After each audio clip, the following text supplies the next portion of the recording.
And you know, if it's Thursday, it's all about a story a day. A story a day. Today we're talking about, or with a woman who calls herself the Queen of Networking. That's right. What does that mean? Well, let's find out. Sarah KARING is in the studios, joins us live to talk about how she has become the Queen of Networking and helping women across the continent to climb the ladder of success. Karibu sana. Thank you so much. So, where do we begin with your story? How did you become the Queen of Networking? Oh, thank you very much. Yes, my story is very interesting. Quite a number of years back, I found myself in a situation where I had lost my spouse, and I struggled to rise in business because before then I was a civil servant. Then I had to, of course, wear his boots. Then after wearing his boots, of course, they were very big boots. And of course, when you know that when you wear something that is oversized, somehow you get uncomfortable. And that is how I found myself trying to work so hard, trying to do things as he did.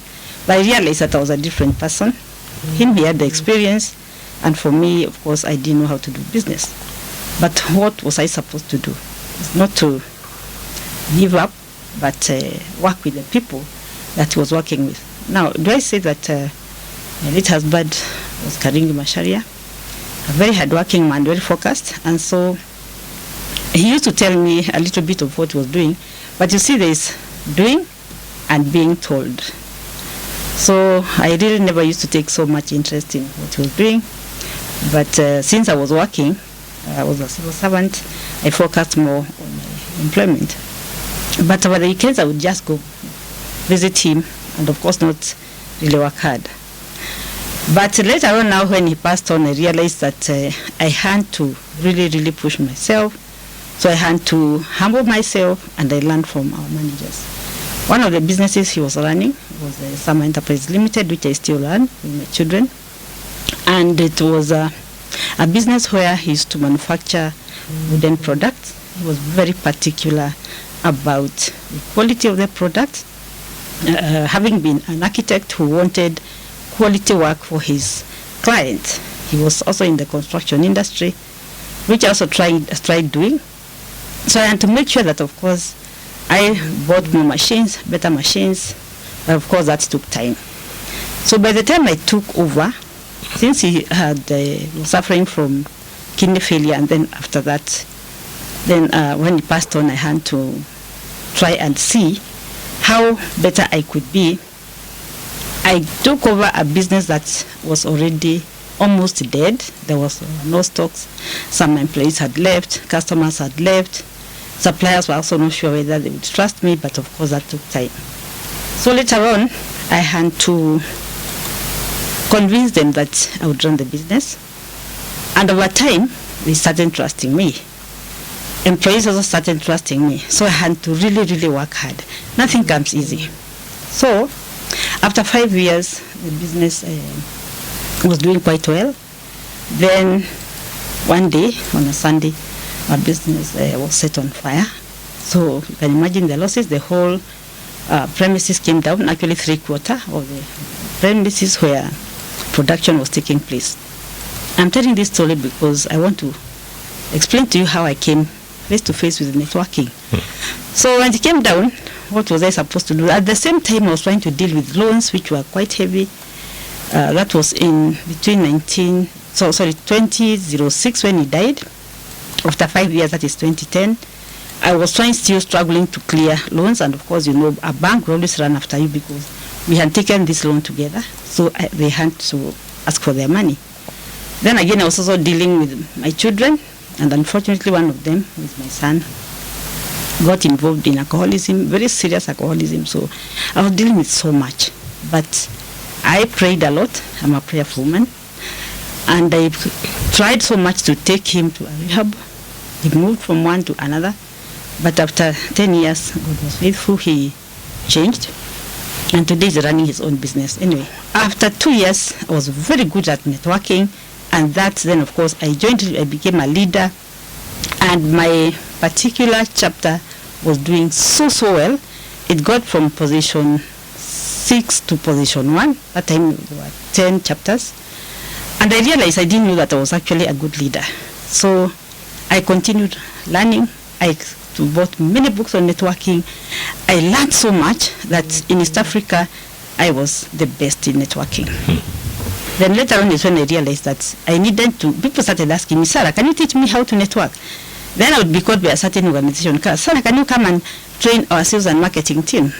I was like, wow, yes, I think I can do it. And that is how I started. Then I registered my own company called Global Networks Investment, and word went round. And as you know, I also didn't know about what do you call it? About the internet. You see, I had come from an environment where I didn't know how to use even laptops. I was even scared of using the laptops because at some point I had gone to a place where a certain friend hit the table, and then I was like, why are you hitting the table? She said, imagine my computer has a virus. So for me, I thought these viruses will actually affect me. So I didn't want to use the computers because you can imagine the kind of ignorance. And later on, then I was told, no, Sarah, you know, these viruses that are in computers cannot actually affect a human being. So that is when, of course, I was taught how to use the computers, and they started keying in data. Then after that, I went on social media. When most of my age mates were saying that there's no need of going to social media, I was so keen. And then I asked my daughter at one point, what is Facebook? And then even I used to be so angry at her because she was always on Facebook. I was saying, Mama, you know, Facebook is a tool that we can use to market our business. And I was so keen. I learned from her. I'm a very fast and keen learner. Then later on is when I went to Strasbourg University. I took a program which is called EDP. And still, I was still struggling with my son. I was still struggling with the businesses, but I really pushed myself because nothing literally comes easy. You've got to focus from what Robert Kiyosaki says is that follow one course until successful. And so I realized, Sarah, you have to write down exactly what you want, by when, how, and who is going to support you. And I realized not everybody will be happy when you are successful. But I focused more on who can work with me. If I try to talk to Jeff Koinange to help me, but he doesn't want to help me, or maybe he is not able to help me, what am I supposed to do? To try the other person. So now, as I was doing that, according to the loans that I had, what I was telling you is that I went to the bank where we owed them the money. The manager had actually threatened to sell the property that my late husband had given as collateral. And then I decided, Sarah, you have a mouth. Sarah, you have a brain. Sarah, you can do it. You can just talk. Talk. And once you talk, someone somewhere can help you. So what did I do? I woke up one day, very early in the morning, and I went to see the CEO of the bank. And I explained to him my problem. And I won't mention the name of the bank. And that man was very helpful. And I went home feeling so happy. I actually literally cried because of joy. And I told him, I know I owe you this amount of money, but this is the way I want to settle. Because before, I had told the manager how I wanted to settle the loan, but he was a bit adamant because they had taken long. But this man I told him, here are some of the titles which my husband had bought, the land in my names, and I think I'll be able to sell. That time it was very easy to sell land. It's not as it is today. Right. So I thank God even for that man when he's now gone many years back. So he bought some land in my names, and that is what I got. If you read the Bible, and I use the Bible as a book that I refer to most times, Moses was asked by God when he was crossing the children of Israel from Egypt, what do you have? Then he said, stuff. And I realized God is also talking to me the same. So when I opened the Bible, I checked and I saw that why can't I just do what Moses did? That is when I said, instead of me dying with these pieces of land, and there's something that I can still sell the same property to grow more, why not? So I went ahead, and some people who knew that I was selling, they criticized me, but at times you don't have to listen to the noise out there. You have to know exactly what you want. So I dealt with this problem, as I dealt also with my son, as I dealt also with the customers, as I dealt with the employees, and I was dealing with so much. And at the same time, I was going to class. And when I look at myself, I ask myself, Sarah, how did you manage? I as I told you, it's about focus. So I wrote down exactly what I wanted, and that is what I did. Then, after that, I continued networking, and I came to learn that though it is said, your network is your network, it is partly true. You have to choose the network that you know you can work with. Not everybody will work with you. The network is so big, but can you narrow down to the type of network that you think you can work with? So what did I do later on? I joined Kenya National Chamber of Commerce and Industries because it's all about helping Kenyans to grow their businesses, to trade, and of course also to get trained. And I stepped out, I registered myself with Kenya National Chamber, and up to today I'm still a member, and I'm also in one of the committees, so I'm still learning about leadership. And after that I also started traveling. I joined a group from Kahasukari, ACK, and I realized that if I don't take care of myself, I may collapse, or I may find myself falling sick. And don't forget, even as you work, however busy you are, you have to take care of your health. Yeah. So I kept going to hospital to be checked for whether I am sick, whether I have blood pressure, or these other diseases that come with lifestyle. And fortunately, none affected me. And then after that, I also joined different clubs. That is the Euro Sports Club. You see, I was all alone because at times I would get so lonely. I realized that if I stay in the house, I'll not learn anything. So where do you go? When you want to fish, you don't go to the forest. You go to the ocean, and you make sure that, of course, when you go to the ocean, you look for where that fish is. So I went to Real Sports Club. I became a member. I started playing golf. And you have to be smart. Smart, you have to be if you want to succeed in life.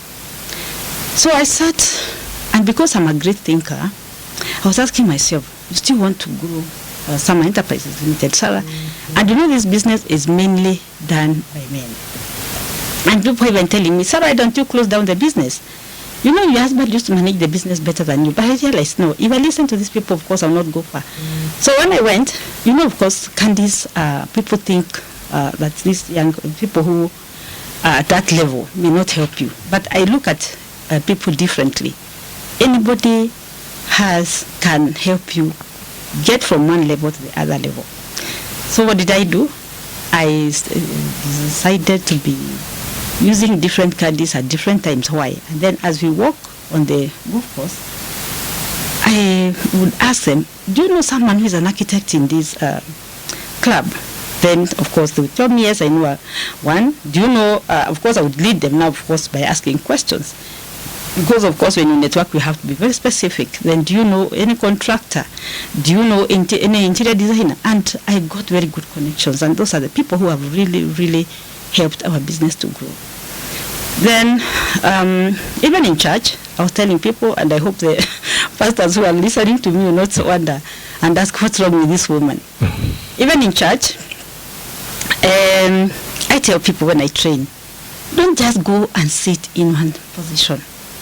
When you go to church, sit here today, tomorrow change your position. The other day, sit at the back, another day, sit at the farthest end of the church. The reason being, once you go there, make sure that first you talk to the person on the left, the person on the right, just say hi. And because, of course, probably they even see you in the church, they will not ignore you. And, of course, in church is a place of worship, and it will be very hard for people not to talk to you. The reason why I'm saying this is because, again, as I've told you, I'm a great thinker. So I was saying that if I talk to these people differently, when they see me, they'll get to know me more. And then I will tell them that after church, I would like to have a word with you. Then we go out, I'll get to know who they are. And then I will engage them, and then I'll see how we can do business together. Most of them I would, of course, give them business because, of course, networking is not about you. It's about the other person. Who are you? What is it I can do for you? And I realize that, of course, pastors know so many people. So you have to be very smart. Know the pastor. Who are the people that he knows? And also, even as you do that, see how best you can also help the church. Because, of course, it's like, since networking is mutual, don't just expect the pastor to give you, maybe connect you to people and you are doing nothing for the church. And that is what I do. And then the other thing is that when you are told to maybe give a testimony, you have to be very smart. And I was telling another group of friends, that is even women, when the pastor tells you, ask who can give a testimony here, as people just sit. Stand up and introduce yourself and coin your testimony in such a way that people in the church will know what you do. I can say, my name is KARING. I'm born again. I love the Lord as my personal Savior. And I would like to give you a short story that in year 2020 or in year 2010, our business was set on fire. But I want to encourage everyone here and tell them that God can change ashes to flames to fame. And that is what God did to me, because when our business was set on fire, I lost hope. But God took me out of that space. I went out and he took me to greener pastures. He took me to the Canaan land, and the Canaan land is getting to help me, people help me to raise or change my business or grow my business. And today, I can say that our business is doing so well because God took me to the greener pastures. So when you talk like that, then you tell them that what the business you are doing, so you manufacture doors, you manufacture wooden frames, and God has continued growing your business. And above that, he also was able to redeem or save my son from alcoholism to someone who is doing business. And of course, this is God's work. So when you talk like that, people will know what you do. But many people just keep quiet. They don't say anything. They just, or even others, even trying to hide themselves. So it is good for you to be visible. And visibility will get you places. That's why you also have to make sure that when you are with people and you have to even talk to them, show them what value you are giving them. Because the moment you show people the value you are giving them, they will be interested in you. In the meantime, you've written a couple of books as well. Yes. So I started writing. The first book is Overcoming the Impossible. This one is a book that encourages anybody and everyone that it is possible to achieve anything you desire to achieve, as long as you are ready to, of course, take the challenge and write, or even say grow as a person. So the book is about encouragement that you can be nothing, because the story of my life has been very interesting. Is the challenges. Everybody faces challenges. So the challenges that I have faced in my life, from when I was a small girl, because I remember I used to be put down and used to be number last in class, and that really used to affect me. And then it also tells you that, of course, there are people in your life that can change your life. They can change your story. And so one of my cousins in the book is the one who encouraged me and told me that, Betty, my second name is Betty, you know, you can make it. You are very bright. And he changed my story. So I became very encouraged. Then when I went to school, I changed just because of his words. I started topping in class, and I continued like that up to university, and I never turned back. So even in life, I still remember his words, that Betty, you can do it. And then the other book is about what successful business networkers do. In life, I have learned that when you meet people, they will change the way you think. They will change the way you navigate life. They will change, even they will challenge you to move from one step to another step, or from one height to another height. And so when I wrote, my book is about, for you to be successful in networking, how do you treat people? And you realize most of the books that I read are just about people. The moment you recognize people, because I also learned about, when I came to learn about face-to-face networking, is that recognition. And when I went and recognized our employees, we've been with the employees for over 30 years. Why? Because I have learned the art of people. People like to be praised, and of course you have to do it very genuinely. You have to compliment people for good work that they do. I do that in our business. You have to take care of them. Don't just think that your employees are there for them to just serve you and you give them nothing. That was when I realized the employees who had been with us for over 12 years, then why don't I just take the pieces of land and I hand them over to them? And so I handed over 7 titles to 7 employees. So that is some of the story which I've also shared in that book. So it's about, then the other book is, you can imagine, I went all the way to America and tried getting a visa to go to America, but it was not easy. The reason why I went to America was I was going to look for the father of modern networking, who is called Dr. Ivan Meisner. And this is one man who has really transformed my life and who has helped me to know that networks, the right networks, are key in your life. So I knew I was going to be in a cruise ship, and I worked so hard to get that visa. I went 3 times to the embassy. I was denied, but the 4th time I went and I got it. And then I found myself the first time for me to be in America. I went to see him. I sat with him in that cruise ship for 5 days, and he was mentoring me. He encouraged me to become an author, and not become an author, but to continue writing books on networking. And that is what I am doing. I'm actually doing my 4th book. And in addition to that, he made me a co-author of one of his books, which is Who is in Your Room. Who is in Your Room is a book that talks about the people that you need to work with, the values that you need to have. And the people you need to work with are called engines. If you think of a vehicle is not just a vehicle, because it will be a vehicle if it can carry you from one level to another level, or from one point to another point. Once you switch energy, once you switch it on, it will give that vehicle power. So it means the people who can give you power are the people who can share the values, positive values that they have, are the people who can challenge you and tell you, instead of using this type of technology, change and use this type of technology. Instead of you sitting in one position, you need to change the position and face north, because it's in north that's where you find there are more opportunities. So it is a good book. And then there are also people who are called anchors. Anchors are people who cannot let you know anything. When you do something, they criticize you so badly, they discourage you. So it encourages people to lean more on engines. And that is why I would like to say that I learned that, of course, since we know very well that if you only do one business, especially today in our country, the way things are, you may not be able to do anything. So what I do is, you may not be able to get much.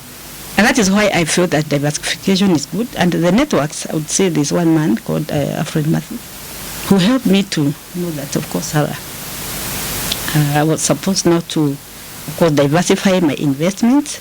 And this is a man who told me that if you continue just buying pieces of land, imagine if you collapsed like today and died, what will happen to your children? That's why networks are so key. And I was like, what are you telling me? He told me, yes, go and think about it.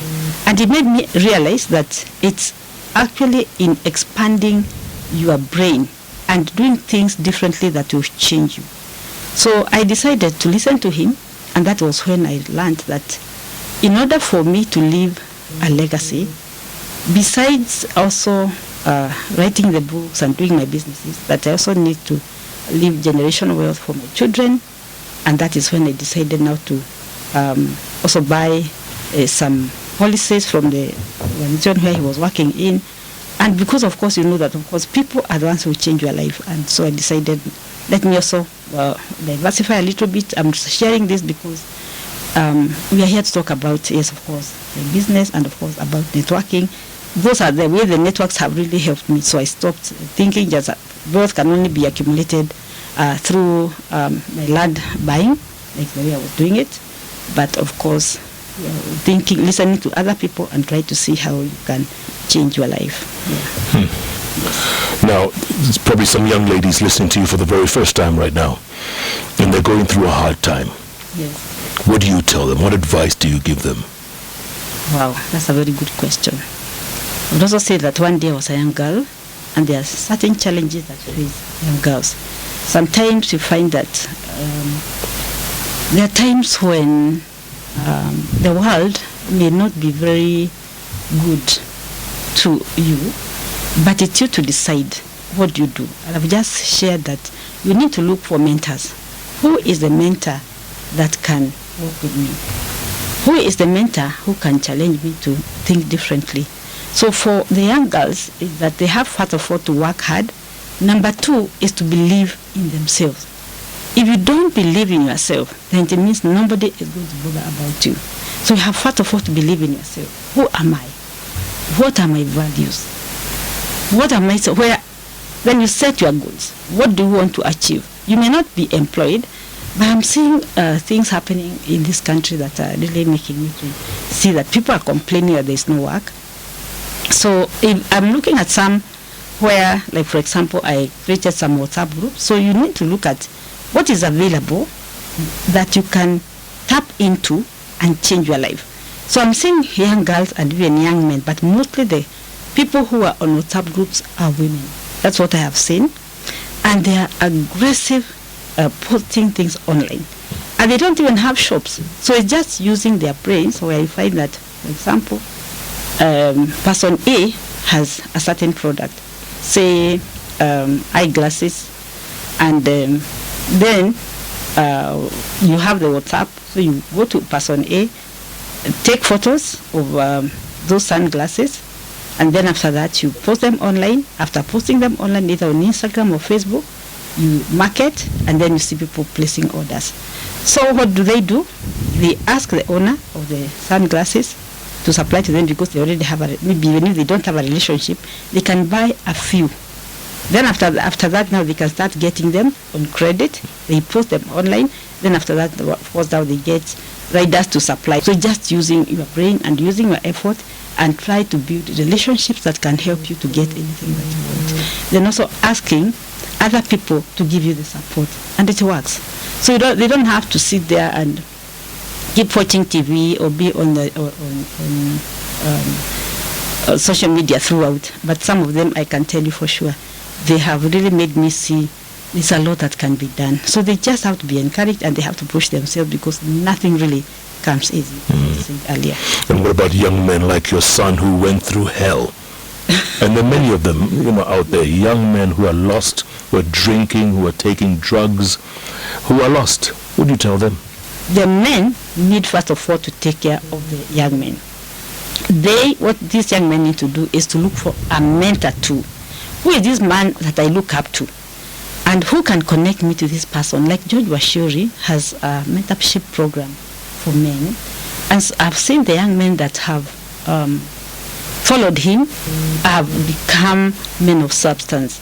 So what they need to do is, number one, is to believe also in themselves. Not to focus on what the world is saying, that, they're just promoting the girl child.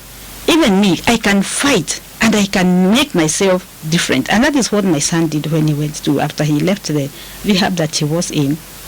He told me that he wanted to leave home, and I was very, very worried. So I asked him, where do you want to go? I want to go to Diani, because there is another center for, it was just a branch of where he was before, that is Eden Village. It's a rehabilitation center. So he told me he wants to be away from home. So they need to also leave the environment in which they are, because when he went there to learn about, of course, how to become a counselor to addicts, is when he also changed his life. So when he was there, someone just called him and told him, since now you're in Diani, can you get me a place where I can come and stay? So he started moving around in that area, and he was able to identify vacant houses.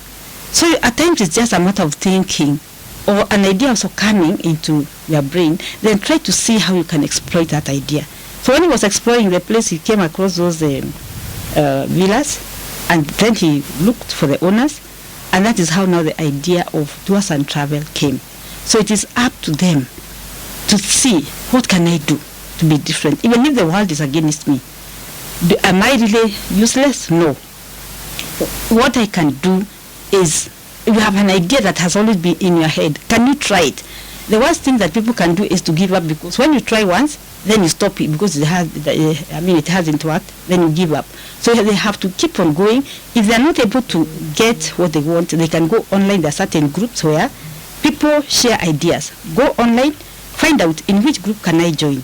Then if it is not a group, who else can help me? Search for people even online, then you engage them. And you find people are willing to help you. Not everyone will, but there will be someone to help them. So they should be encouraged and to believe in themselves. That is the first thing to do, is to believe in myself. In as much as people may not be maybe interested in me or believe in me, once I start with myself, then it means somebody somewhere will come and will help me. Yes. Moving forward, what are you planning to do? What's your next move? I'm already on the move. These days what I do is that I decided to let go of my business, and not I actually go to work about say once in a month, or even maybe like once in a while. You realize that most people, business owners, they want to stick to their business. They want to die with the business. They want to die in the business. And as I said, because I love learning, I learned that if it's a family business that you are running, involve and engage your children, or the people, not necessarily your children, because you see they may not be there. So what I did, I decided to come up with systems, and besides the systems, also to bring my daughter on board, because now here my son told me, Mom, I want to be my own man, and I want to go and do my own business. That's why I want to go and move away from the family, to prove to the world and to prove to me myself that I am different. So he walked away. So I took my daughter and I asked her, would you be interested in working with me, because I didn't want to push her to come and work with me without being interested. So we've been working together. She has also been training, and we have also been working together, and I keep on working with both of them and telling them about the business and everything.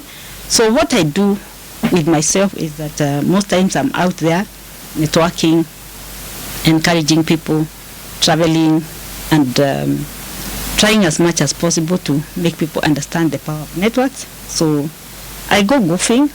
Other times I travel with my friends. There are times I'll be with my grandchildren, time for them. There are times I'll be with friends. And then in addition to that, I also go back to class. So we have been running some programs with my daughter. So I think all I would say is that my work right now is to help women to rise on that ladder that I say that I'm helping them, of course, to climb the ladder, because there are some women also who have given up, especially widows. And I've joined an organization called Muungano wa Wajane, where I am the vice, and I'm helping our chair lady to help widows to believe in themselves and to walk the journey of widowhood, but to believe that they can also make it in life.